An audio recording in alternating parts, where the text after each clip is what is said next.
Hello, everyone. I'm Dr. Ngozi Ezike, and thank you for tuning in to More Than Medicine. This podcast is about the fight for health equity and justice, how we need to work to not just heal wounds, but truly address the root causes of hurt and distress in our communities and our nation. This episode, I am so excited to be joined by Miss Barbara Bates, a native of Chicago, a renowned fashion designer, and founder of the Barbara Bates Foundation. Barbara is no stranger to Sinai. Barbara has worked closely with Sinai Chicago, advocating for women in the community to go and get their annual mammograms and cancer screenings. In 2021, with the help of Barbara and her foundation, the Barbara Bates Imaging Center was unveiled at Mount Sinai Hospital.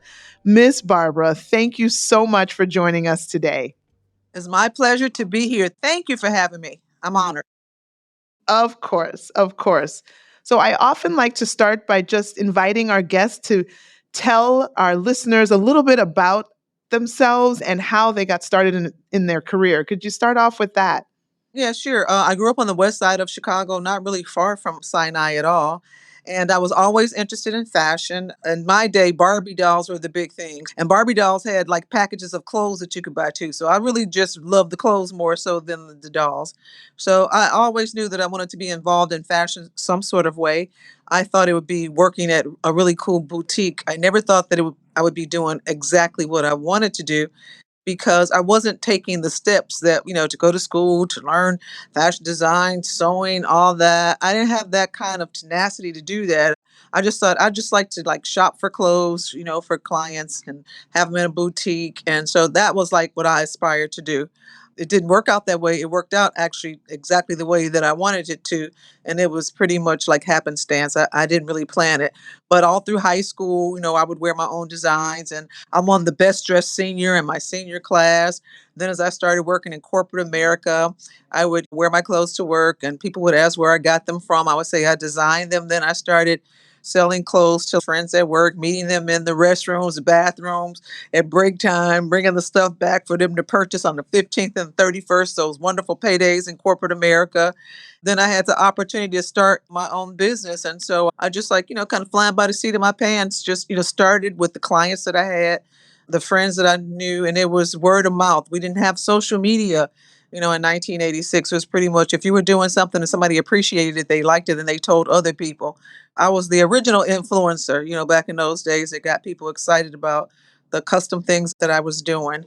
That's really how I got started. I mean, I hate to say it when I'm at a college or a high school speaking, that I didn't go that route. And sometimes I'll even say, education's not for everybody. It'll stifle your creativity. And I don't mean it like that. I just mean sometimes you could just follow your path and you could do the grassroots way. And for me, it worked for me. That's fantastic. What an incredible story.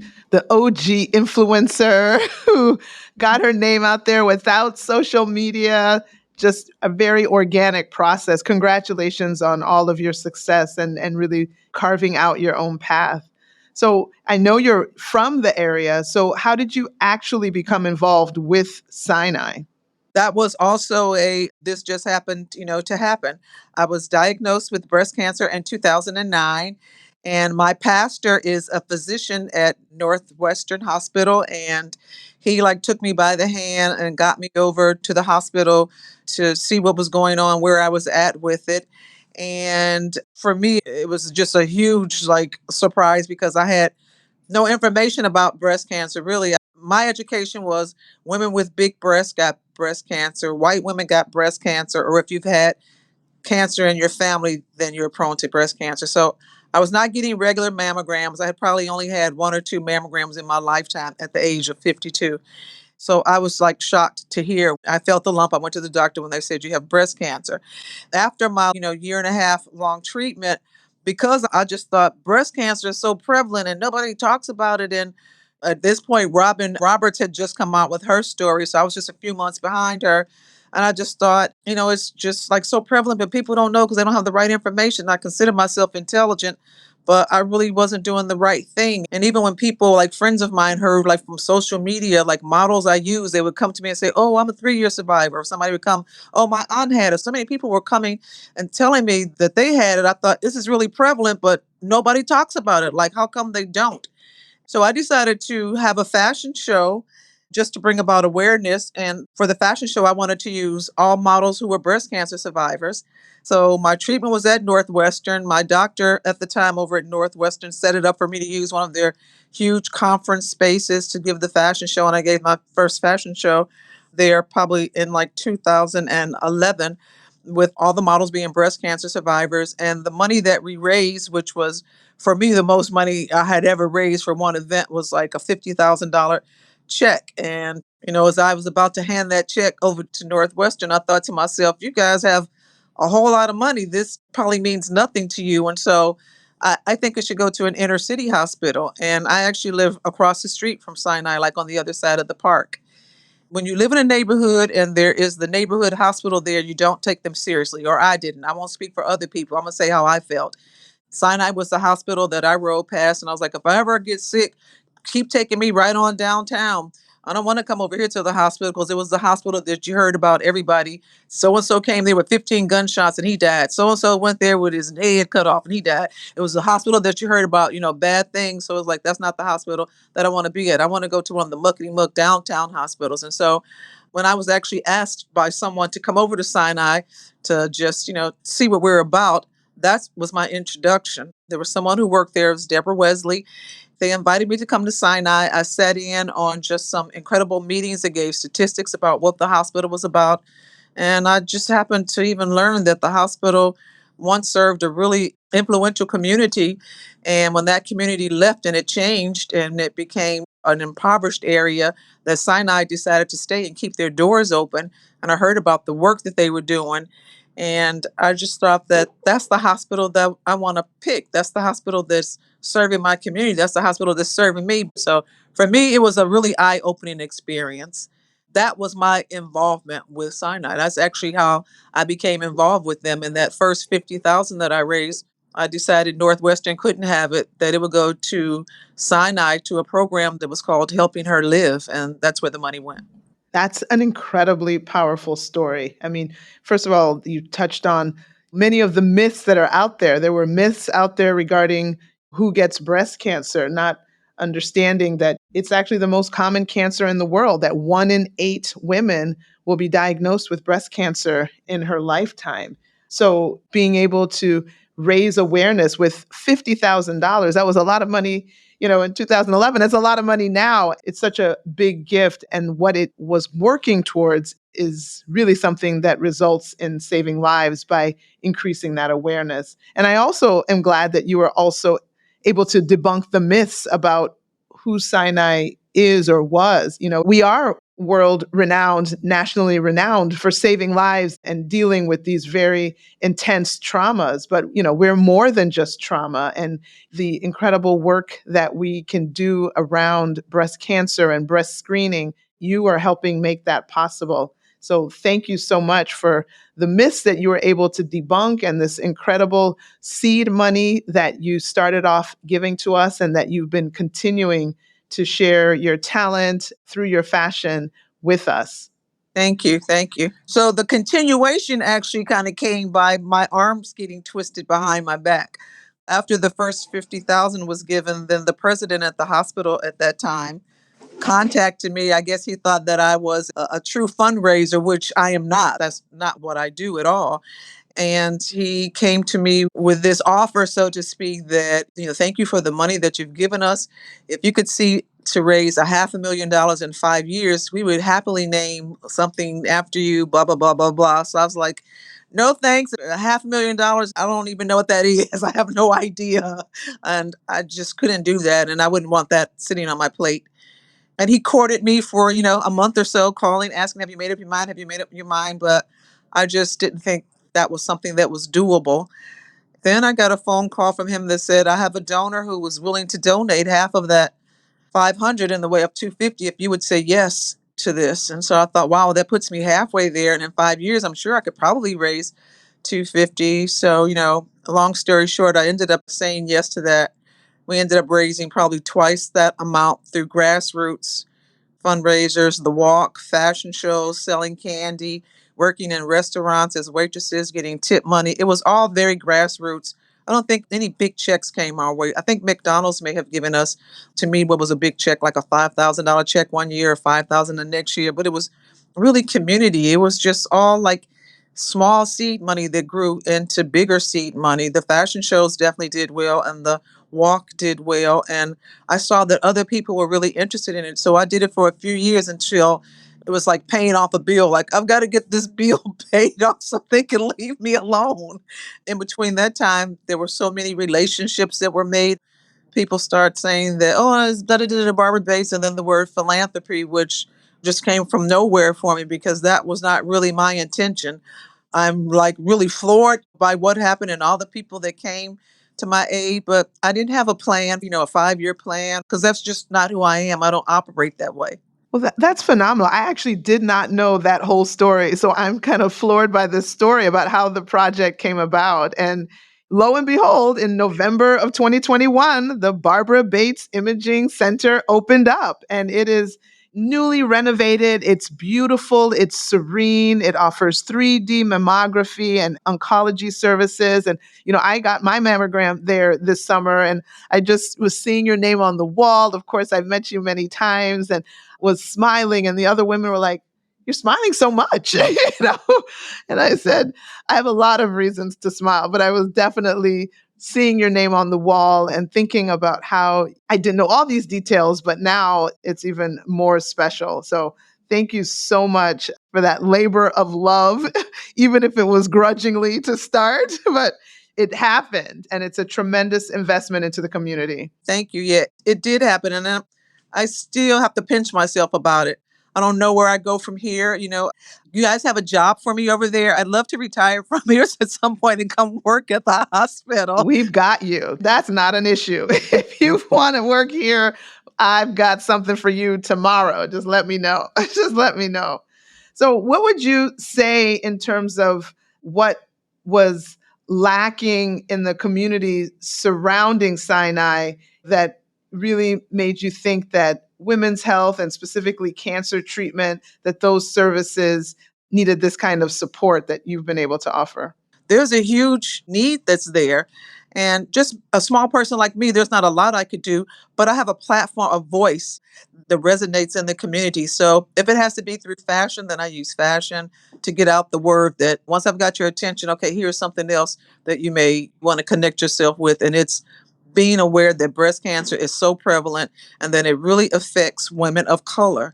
So I just felt that I had no idea before until I got those facts. Once I got involved and I got those facts, I was just in awe. It's like, oh, you're not as intelligent as you thought you were because you didn't have this information, and it's crucial information. Yeah, it is very important. I mean, we have to make sure that the community knows that Black women actually do have the highest death rate from breast cancer. And it's because of often late identification. And so that's why the awareness of the need for screening and being able to make that available is an important piece of really uplifting health equity. We know that breast cancer is also one of the most curable types of cancer. So, really, if we can get people screened and get them screened regularly so we find any cancers early, people have a much better chance of having a less complicated course and having survival. And you, as a survivor, can tell the story of that it is not a death sentence. And so I know that you share, I'm sure, your story regularly. I think that a lot of women too, just believe it or not, they're just afraid. Some people are like afraid to know, and they'll say, "Oh, I'm just really afraid to know." And I'm like, your fear needs to be what 9 months of chemo looks like, and a year of radiation, and just the whole thing. That's what your fear needs to be, not going in to have your breast checked, and then that you've come to us too late. That's the fear. That's the fear that you need to have. And so it's just really important just to just take that little fear away of going and getting a mammogram. Like, it doesn't hurt like having a baby. It's just it's over with like really quick. And that fear, believe it or not, stops a lot of women just from going. There's just, a bad education about the fear. I've never heard that tagline, like how to encourage people to have a mammogram. Doesn't hurt as much as having a baby. but but having had both mammograms and babies, that is true. That is true. So I'm sure that you've heard and collected some stories of people coming to the Barbara Bates Imaging Center. Any specific patient stories that you can share of people utilizing the imaging center named after you? The stories that I got were, hey, Barbara, I know that your name is over at the Imaging Center at Sinai. I got a situation going on, and can you get me in? I could definitely pay for it, but I can't get in at my hospital or my doctor's office until X amount of time. So to hear that, not from one person, but from several people, I thought there's a huge need just for centers to be out here if they're doing nothing but mammograms, just a center that all you do is you're going to get getting mammograms. So I was like really I felt like really special that I was able to make a phone call and just say, I promise I won't do this all the time, but I got some close friends that need this to happen. And I did it a couple of times, and you guys definitely opened up your doors to make that happen, to get people in early. And on both of them, they got in like so quick. I mean, like a week's time, no longer than two. And they're both really doing well. And that story is amazing to hear. And then aside from that, friends who do have insurance and who did keep their, just had regular appointments, they're there to get their mammogram and they send me a picture of myself on the wall with just like a little heart or something next to it. It just, brings you back. It brings like a wonderful warm feeling to me because I do remember the feeling of a year and a half of just being, in turmoil, someone who'd never had a toothache before. And then I was turned around to having to go to the doctor every day for like a year and a half and going through the kind of treatment that I went to. So it's just the fact that, wow, Barbara, your name is on something that you went through it and look how you came back on the other end of it. And so sometimes God puts us in situations that we have no idea. And I never saw that coming. In a million years, if I die and come back 3 times, I'd never know that after you finish breast cancer, you're going to advocate. And guess what? You'll have, a center with your name on it. So It's actually not that surprising because a lot of the things that you have done, you didn't exactly know that they were going to happen, but somehow the path that you have just followed, just kind of doing what you do, has ended up in wonderful places. So I'm glad that you leaned into this great opportunity and you are actually saving lives with this imaging center because we know that with screening gives the chance to identify and really save lives. You have made a tremendous difference in the lives of people that you won't even start to know, many of them.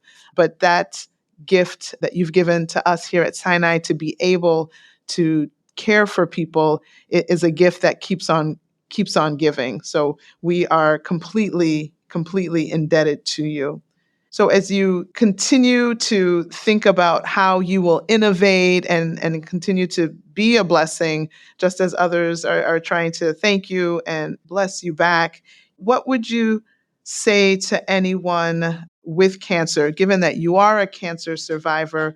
What's a message that you would like to leave with people who are actively in the struggle against breast cancer now? and I'm dealing with a very close friend right now who has a form of cancer, non-Hodgkin's lymphoma.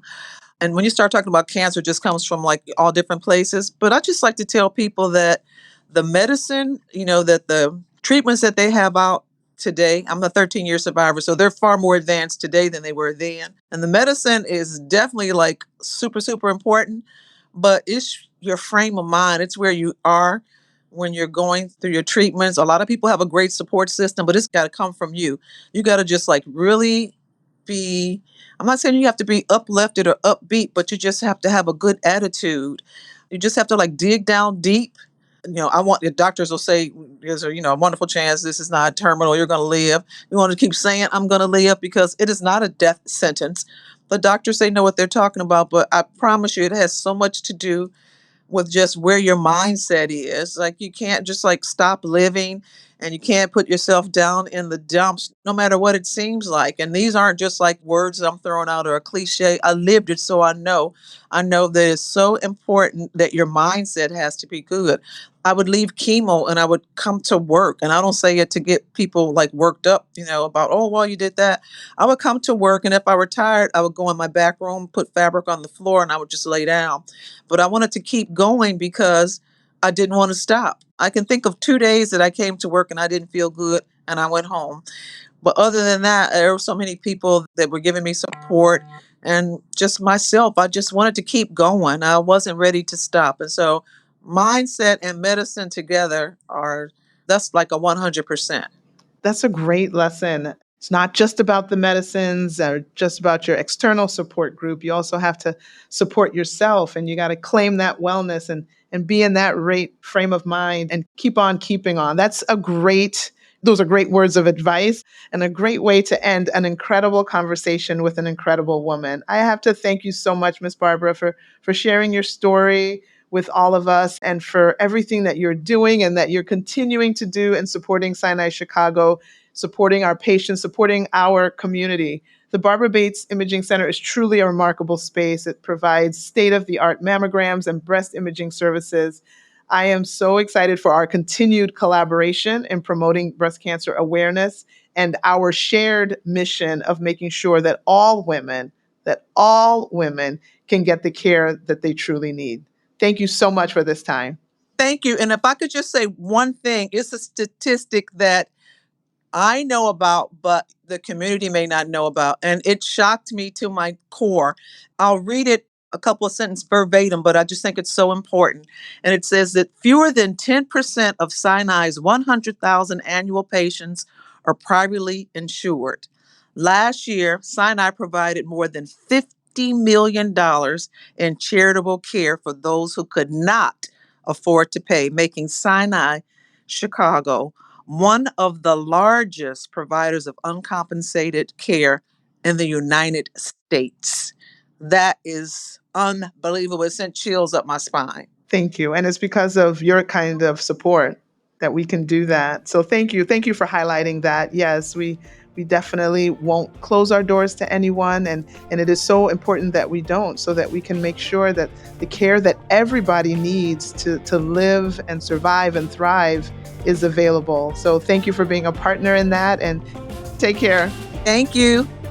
Thank you for listening to More Than Medicine with Dr. Ngozi Ezike. If you haven't already, make sure to subscribe to Sinai Chicago's YouTube channel, as well as follow @Sinai Chicago on Twitter, Facebook, and Instagram for information on upcoming podcasts. Until next time,